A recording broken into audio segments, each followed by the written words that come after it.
Welcome to एग्जामपीडिया। आज है 2 अगस्त 2020 और 2 अगस्त 2020 से करंट अफेयर्स के जितने इम्पॉर्टेंट क्वेश्चंस हैं उन्हें हम इस वीडियो में डिस्कस करेंगे। तो चलिए शुरू करते हैं। पहला क्वेश्चन, हाल ही में किस बैंक ने कोना कोना उम्मीद नाम से एक अभियान को शुरू किया है? तो इसका सही आंसर है ए, कोटक महिंद्रा बैंक ने। तो अभी कोटक महिंद्रा बैंक ने 2 महीने के लिए कोना कोना उम्मीद अभियान को शुरू किया है। इस अभियान में ग्राहकों को ऑनलाइन खरीदारी करने पर ज़्यादा से ज़्यादा की छूट दी जाएगी और इस अभियान का उद्देश्य कोविड-19 महामारी के दौरान लोगों की उपभोक्ता मांगों और उनके उत्साह को बढ़ावा देना है, जिससे कि वे इस महामारी में अपने आप को निकाल सके। अब दूसरे ऑप्शंस भी देख लेते हैं। तो बी, इंडियन ओवरसीज बैंक ने अभी प्रथा प्रतिम सेनगुप्ता को अपना नए एमडी सीईओ के रूप में नियुक्त किया है। सी, करूर वैसा बैंक ने अभी रमेश बाबू बोधू को अपने नए एमडी सीईओ के रूप में नियुक्त किया है। डी, पेटीएम मनी ने अभी वरुण श्रीधर को अपने नए एमडी सीईओ के रूप में नियुक्त किया है। अब क्वेश्चन में बात कोटक महिंद्रा बैंक की है, तो इसकी स्थापना 2003 में हुई थी। इसका हेडक्वार्टर मुंबई में है और इसके फाउंडर और सीईओ एमडी हैं को उदय कोटक और इस बैंक की टैगलाइन है स्मार्ट वे टू बैंक। तो आप इसे भी जरूर ध्यान रखिएगा। अब हम आगे बढ़ते हैं।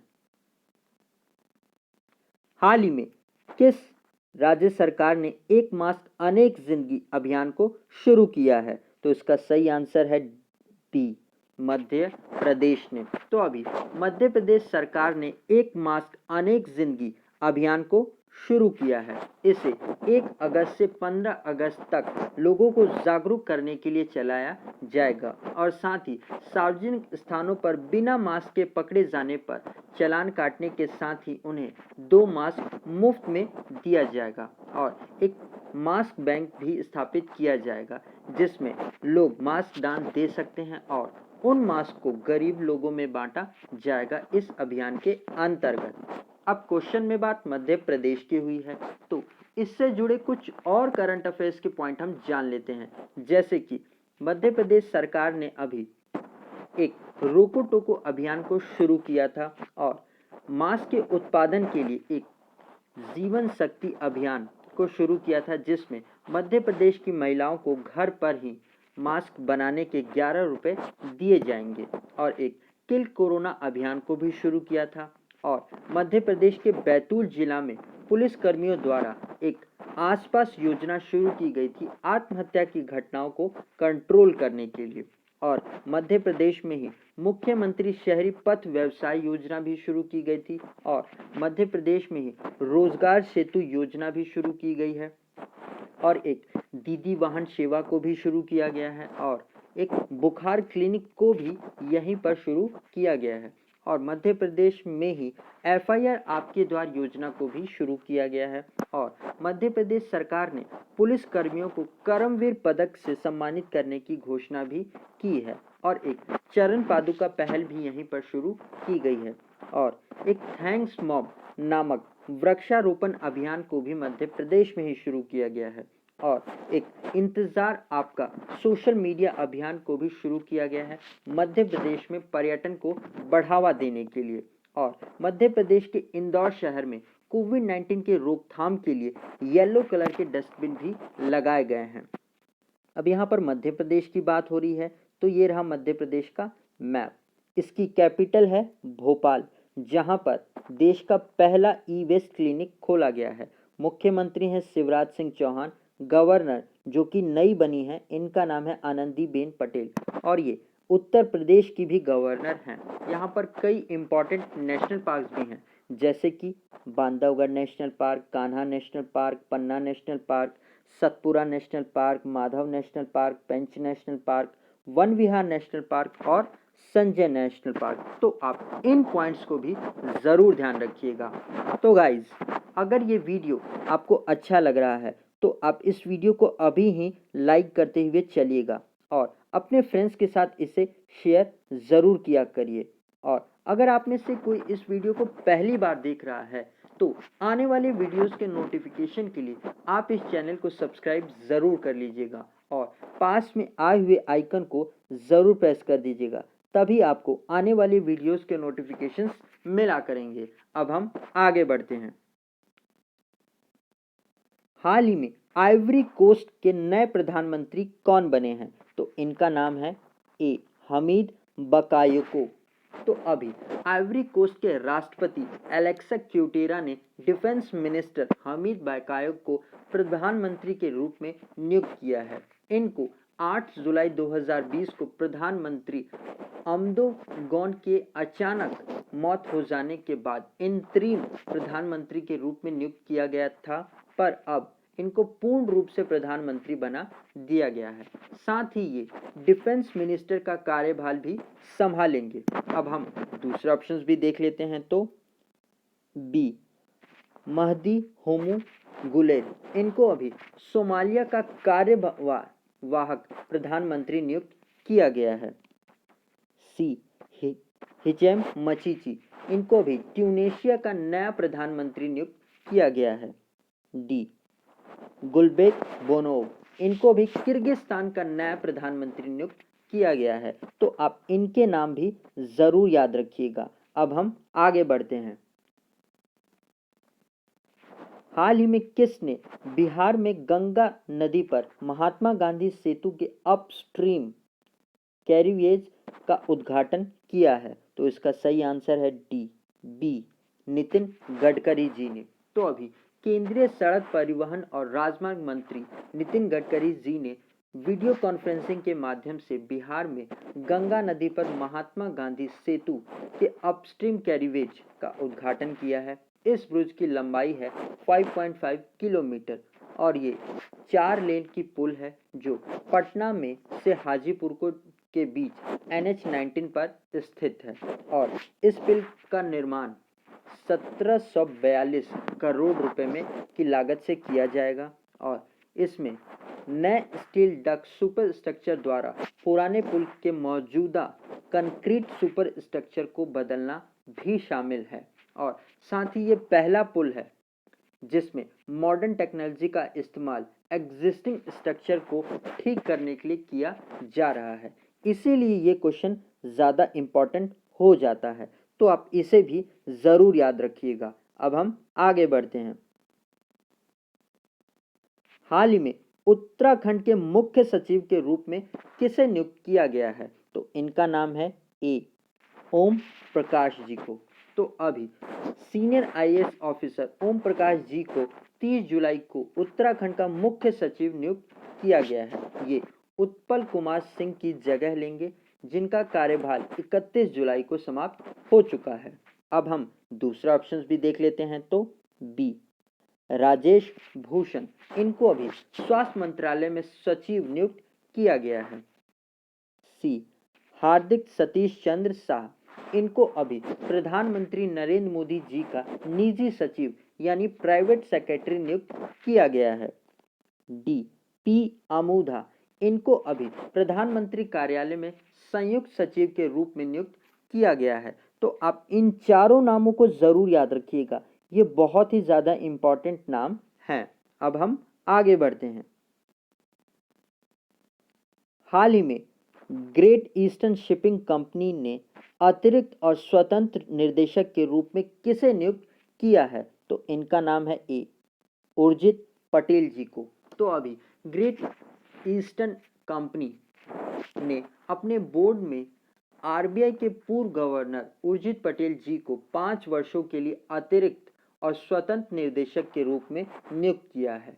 साथ ही इनको national institute of public finance and policy में अगले 4 साल के लिए चेयरमैन नियुक्त किया है और अभी इनकी एक किताब को रिलीज किया गया था जिसका नाम है overdraft saving the Indian saver. तो आप इसे भी जरूर याद रखिएगा। अब हम दूसरे ऑप्शंस भी देख लेते हैं। तो बी वायरल वी आचार्य, ये RBI के पूर्व डिप्टी गवर्नर हैं और अभी इनकी एक किताब को रिलीज किया गया था जिसका नाम है quest for restoring financial stability in India. C S Jaishankar, ये वर्तमान में भारत के विदेश मंत्री हैं और अभी इनकी एक किताब को रिलीज किया गया है जिसका नाम है the India way strategies for an uncertain world. D K Kasturirangan ये इसरो के पूर्व अध्यक्ष हैं और अभी इन्हीं की कमेटी ने मानव संसाधन विकास मंत्रालय का नाम बदलकर शिक्षा मंत्रालय रखने की सलाह दी थी। तो आप इन सब के नाम जरूर याद रखिएगा, ये बहुत इंपॉर्टेंट नाम हैं। अब हम आगे बढ़ते हैं। हाल ही में किस योजना के लिए mygovernment.in प्लेटफॉर्म पर एक लोगो डिजाइन प्रतियोगिता को शुरू किया गया है? तो इसका सही आंसर है ए आत्मनिर्भर भारत का। तो अभी भारत सरकार ने mygovernment.in प्लेटफॉर्म पर आत्मनिर्भर भारत लोगो डिजाइन प्रतियोगिता को शुरू किया है और इस लोगो डिजाइन प्रतियोगिता के माध्यम से देश के नागरिकों के रचनात्मक और अभिनव जानकारी के आधार पर आत्मनिर्भर भारत के लिए लोगो विकसित करके आत्मनिर्भर भारत अभियान को एक अलग पहचान देने के लिए योजना बनाई जा रही है। और इस प्रतियोगिता में भारतीय नागरिक ऑनलाइन के जरिए इस प्रतियोगिता में हिस्सा ले सकते हैं, जिसमें विजेता को 25,000 रुपये की नकद पुरस्कार भी दी जाएगी। तो आप इसे जरूर याद रखिएगा। अब हम आगे बढ़ते हैं। हाल ही में यूनाइटेड नेशंस और इंटरनेशनल कन्फेडरेशन ऑफ एनजीओ द्वारा कर्मवीर चक्र से किसे सम्मानित किया गया है? तो इनका नाम है ए सुनील YDRV SS। तो अभी SS मोटिवेशन के संस्थापक सुनील YDV SS को यूनाइटेड नेशंस और इंटरनेशनल कन्फेडरेशन ऑफ एनजीओ ने ग्लोबल फेलोशिप अवार्ड के रूप में से स्थापित कर्मवीर चक्र अवार्ड से सम्मानित किया है। सुनील YDV SS ये एक मोटिवेटर हैं और लोगों को मोटिवेट करने का काम करते हैं और कर्मवीर चक्र ये उन लोगों को दिया जाने वाला एक सम्मान है जो साहस दिखाते हुए परिवर्तन की पहल करते हुए समाज में योगदान करते हैं। और ये साथ ही में ये पुरस्कार भारत के पूर्व राष्ट्रपति डॉक्टर APJ अब्दुल कलाम के सम्मान का प्रतीक भी माना जाता है। तो आप इनका नाम जरूर याद रखिएगा। अब हम दूसरे ऑप्शंस देखते हैं, जैसे कि बी काला नारायण समी। ये भारतीय मूल की नर्स हैं जो सिंगापुर में रहती हैं और अभी इनको कोविड-19 के सेवाओं के लिए सिंगापुर के राष्ट्रपति पुरस्कार से सम्मानित किया गया है। बी सी अर्चना सोरेंग ये एक क्लाइमेट एक्टिविस्ट हैं और अभी इनको यूनाइटेड नेशंस ने युवा एडवाइजरी ग्रुप में चुना है। C D professor Ashok Sahni, इनको पृथ्वी विज्ञान मंत्रालय ने लाइफ टाइम एक्सीलेंस अवार्ड से सम्मानित किया है। तो आप इनके नाम भी जरूर याद रखिएगा। अब हम आगे बढ़ते हैं। हाल ही में ट्रांस यूनियन सिविल के सहयोग से किस संस्थान ने MSME के लिए एक वित्तीय ज्ञान मंच MSME सक्षम लॉन्च किया है? तो इसका सही आंसर है सी सिडबी। तो अभी ट्रांस यूनियन सिविल के सहयोग से small industries development bank of India SIDBI ने MSME सक्षम को लॉन्च किया है। ये MSME के लिए एक व्यापक वित्तीय शिक्षा और ज्ञान मंच है और इसका लक्ष्य क्रेडिट लाइफ साइकिल के दौरान MSME को मार्गदर्शन देना है और साथ ही वित्तीय सहायता भी प्रदान करना है। तो आप इसे भी जरूर याद रखिएगा। अब हम आगे बढ़ते हैं। हाल ही में जारी शिकागो विश्वविद्यालय के ऊर्जा नीति संस्थान द्वारा मूल्यांकन के अनुसार कौन सा देश विश्व के सबसे अधिक प्रदूषित देशों में से एक है? तो इसका सही आंसर है ए बांग्लादेश। तो अभी शिकागो यूनिवर्सिटी की ऊर्जा नीति संस्थान द्वारा एयर क्वालिटी लाइफ इंडेक्स की रिपोर्ट के अनुसार बांग्लादेश दुनिया का सबसे प्रदूषित देश है और दूसरे स्थान पर है भारत, जहां लगभग लोग सभी आबादी ऐसे क्षेत्रों में रहती है जहां वार्षिक औसत पार्टिकुलेट स्तर WHO के दिशा निर्देशों से कहीं ज़्यादा अधिक है।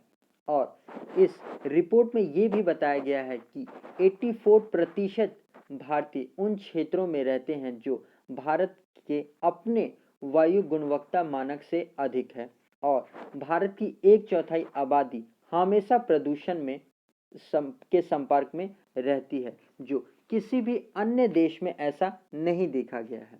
और उत्तर प्रदेश की राजधानी लखनऊ, जहां पर प्रदूषण का स्तर WHO के दिशा निर्देशों से 11 गुने अधिक है, जो इस देश में सबसे अधिक माना जाता है। तो आप इन पॉइंट्स को भी ज़रूर ध्यान रखिएगा।